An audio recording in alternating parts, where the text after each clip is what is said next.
Okay, so we've written our constructor, and now let's talk a little bit more about our instance data. So instance data is used to represent the characteristics of the object or the object's state. Our instance data is declared inside the class but outside of any method. So here we have two instance data variables, face value and generator. Face value really describes our object. Generator is kind of like a helper variable. It's not something that actually describes the die. It's there to just help us do what we need to do within the methods of the die class. But both of these variables are declared inside the class, so they're inside that class bracket, but outside of any method. Okay. Now, that means that they can be accessed by any method within the class. So any method that I write inside the die class can access face value and it can access generator. Every object that I declare that's an instance of the die class has its own copy of these variables. This is very important, okay? So every object I create is a die object. It's an instance of the die class, and what that means is that it gets its very own copy of those variables. So if I have die 1, like I just declared, and let's say I create a second object, die 2, both of these are objects, so what they store is a pointer or a reference to somewhere else in memory. And I haven't written generator here, so I've just put face value in this picture. But technically there would be two variables in each one of these memory locations.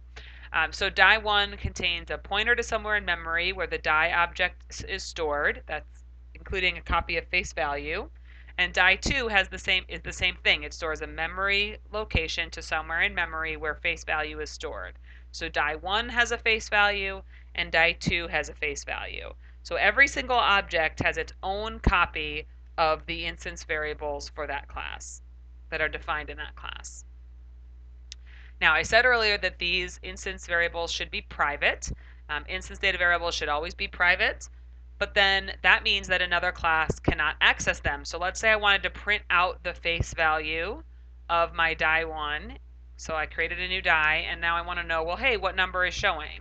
So I'll try to print out die 1 dot face value. Okay, so I can't do it. I'm getting a compiler error, and that compiler error says, hey, this is not visible. This variable is not visible. So right now I don't have any way to access it.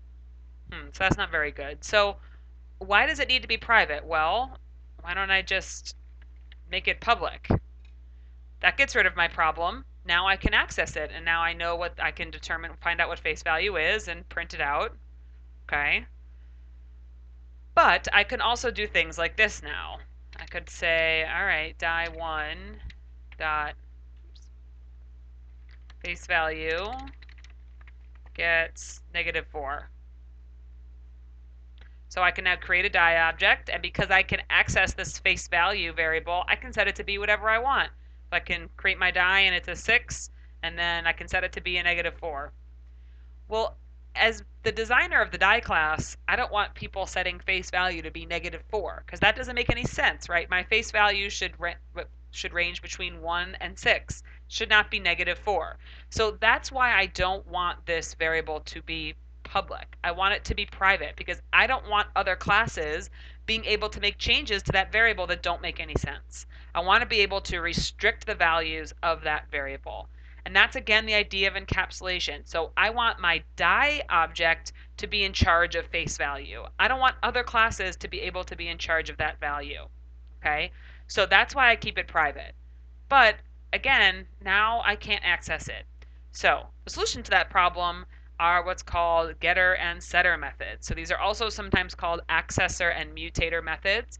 And these are public methods, meaning that other classes, any class that can see your class can access these methods.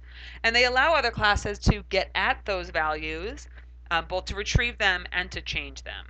Okay, so a getter returns the value, and the structure looks like this. So getters and setters are public. A getter has a return type that matches whatever type your variable is. And then usually the name of the getter is get followed by your variable name. And getters are usually pretty simple. They usually have one line of code that just returns that value. Okay. A setter updates the value, and it usually looks like this. So public, it doesn't a return type of void, so it doesn't send back any information. And it's usually called set followed by the variable name. The setter takes in one piece of information, so it has one parameter, same type as your variable, and then you give it a name. And then the simplest form of a setter just updates your instance data variable with that new value that you sent in. So if I want to create a getter and setter in my die class, for my getter, it would be public.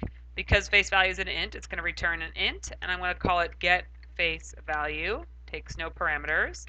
And it's just going to be very simple. It's just going to return face value. That's all it does. So now when I want to access it in DieTester, I want to access that value, instead of directly getting at it, I just invoke the method get face value. And that allows me to retrieve, what did I call? Get face value, sorry. That didn't save it. That allows me to retrieve that value. Okay. Now for my setter, it's going to be public. It's not going to send back any information, so the return type is void.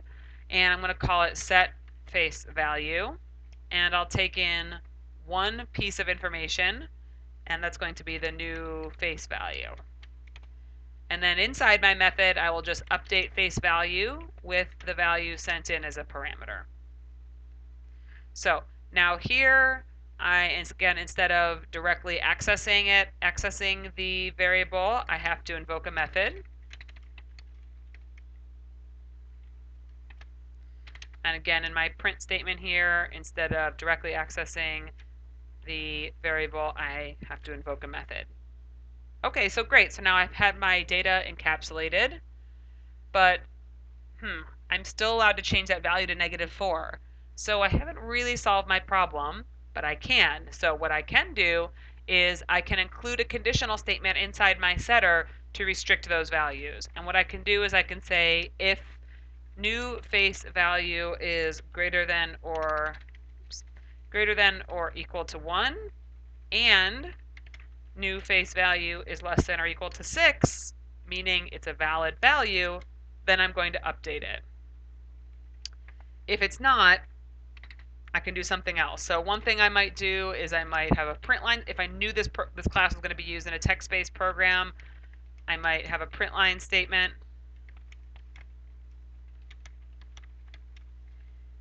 I might also include, I might throw an exception there. So there's different, I might just do nothing, just have the if statement, and if it's a bad value, I just don't do anything. So there's different options for what I can do if you don't give me a good value.